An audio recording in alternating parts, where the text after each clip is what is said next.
Hi, I'm Mark Ryman, Learning Center agronomist here at the Gothenburg Learning Center. And this week, our agronomic update is from the cornfield again. It's a critical time in corn production and a critical growth stage with pollination happening here this week and maybe over the next few weeks. And what we're seeing is really hot, dry conditions. You can see the corn here. This is an edge of the field that doesn't get watered very well. But these hot, dry conditions causes a lot of challenges for actually getting kernels set on that ear through pollination. I wanted to highlight some of those challenges.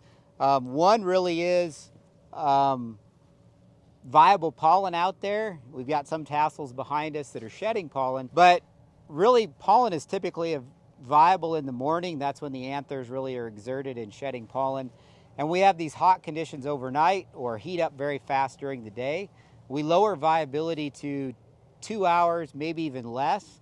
And we just don't have a large time frame to get those silks pollinated with it.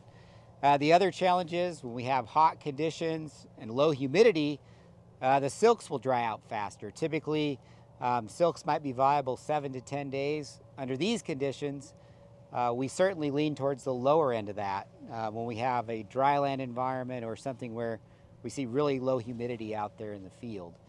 The other one is insects are always challenging.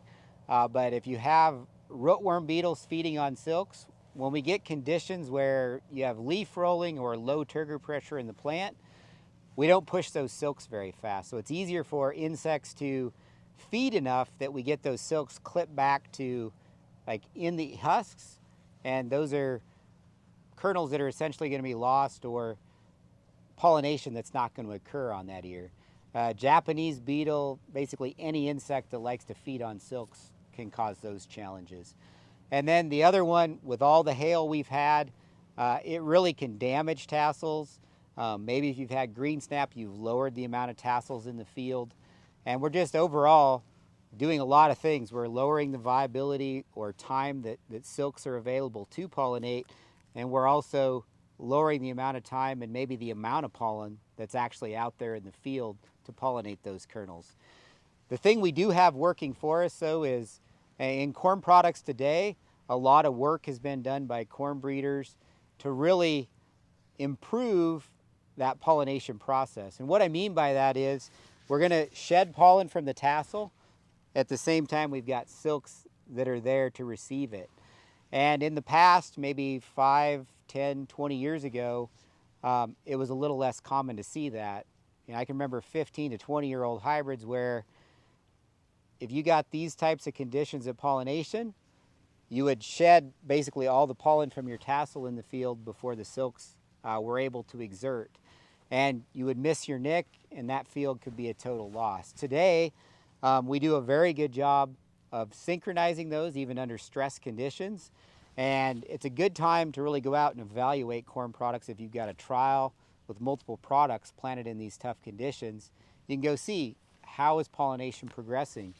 And in here, what I found was, we're seeing pollen just start to shed at the top of the tassel, and we're seeing at the same time silks there to receive it. So it looks like, at least we're getting a chance in terms of our matching up of pollination or matching up a pollen shed to the silks actually emerging out there.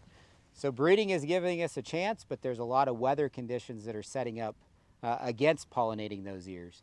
Hopefully as you go out there in the field and evaluate it, as we start to go into brown silk, you'll see good pollination out there in the field, but this certainly is going to be, I think, a challenging one. Take the opportunity, go evaluate your products and how they're doing in these stressful environments and see what you can learn. We look forward to bringing you another agronomic update from the Learning Center next week. Thanks for watching this video from the Gothenburg Water Utilization Learning Center. For more information, please call 308-537-4500.